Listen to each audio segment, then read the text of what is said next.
Imagine standing at the edge of one of Islam's most profound rituals, the Qurbani, the sacrifice that connects us back to the unwavering faith of Prophet Ibrahim, peace be upon him.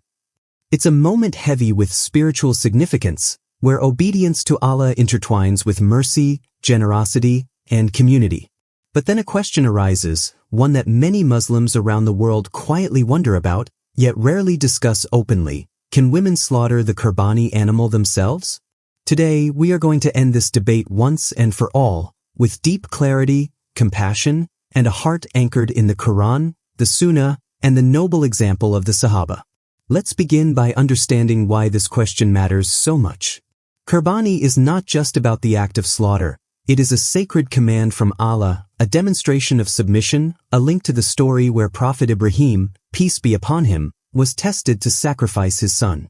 The Quran says, "Indeed, we offered the trust to the heavens and the earth and the mountains, and they declined to bear it and feared it, but man undertook to bear it. Indeed, he was unjust and ignorant." Surah Al-Ahzab 33:72. This trust is the responsibility we carry in fulfilling Allah's commands, including the Qurbani, with sincerity and respect. But what about who performs the act of slaughter? In Islam, the act of slaughtering an animal is a form of ibadah, worship. When done correctly, with the right intention, following the prescribed method of invoking Allah's name and ensuring the animal's welfare. The Prophet Muhammad, peace be upon him, instructed the believers in the method of slaughter, emphasizing kindness and swiftness. But did he specify who must perform this act? The answer comes from a broader understanding of Islamic jurisprudence and the examples from the lives of the Prophet's companions. There is no explicit prohibition in the Quran or authentic Sunnah that forbids women from performing slaughter themselves, including Qurbani.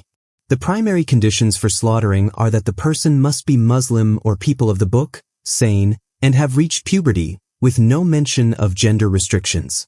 Imam Abu Hanifa, the founder of one of the major Sunni schools of thought, stated that anyone who understands the rules of slaughter and meets the conditions may perform it, regardless of being male or female. The story of Salamah, one of the Prophet's wives, who was known for her strong character and close companionship with the Prophet, shows us that women were actively involved in many aspects of religious and daily life. There are historical narrations indicating that women participated in slaughtering animals during the Prophet's time and the early generations, especially in family and communal settings. So why has this question stirred debate? Sometimes cultural norms, misconceptions, or traditions overshadow the pure Islamic guidance. Some communities assume that because men typically handle the physical work of Qurbani, women should not, but this is more about societal roles than religious rulings. Islam always balanced ease and responsibility. The Prophet, peace be upon him, said, "Religion is very easy, and whoever overburdens himself in his religion will not be able to continue in that way." Bukhari. If a woman is capable, knowledgeable, and willing to perform the slaughter herself, with the correct procedure and intention, Islam permits it. This is a beautiful reminder that our faith empowers all believers to engage directly in acts of worship, regardless of gender. However, respect for the local context and community practices is also important to maintain harmony and avoid unnecessary conflict. But what about the emotional and spiritual connection?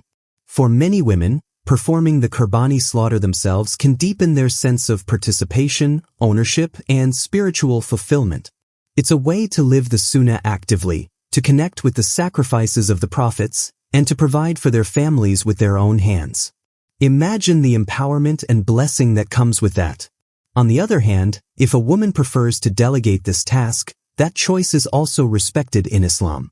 The Prophet's companions often appointed others to perform their sacrifices when needed, highlighting flexibility. Let's ask ourselves, are we holding on to cultural biases or seeking true understanding? Are we allowing women to embrace their full rights in worship and practice? The Prophet, peace be upon him, said, "Whoever does good deeds, male or female, and is a believer, we will surely cause them to live a good life." Quran 16 hours 97 minutes. This inclusive promise extends to every act of worship, including Qurbani.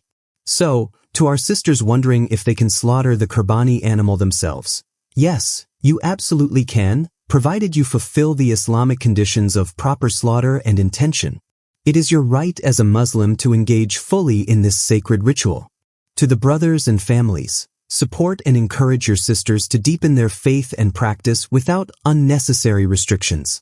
In the end, Islam is a religion of mercy, knowledge, and justice, not of arbitrary limitations. The sacrifice of Qurbani is a gift, an act that unites us, blesses us, and elevates our souls. Whether you perform the slaughter yourself or entrust it to someone else, do it with sincerity and love for Allah. Let's honor the beautiful legacy of Prophet Ibrahim by embracing the full spirit of sacrifice, without barriers. So, can women slaughter the Qurbani animal themselves? Absolutely yes. Let's end this debate here, with knowledge and compassion.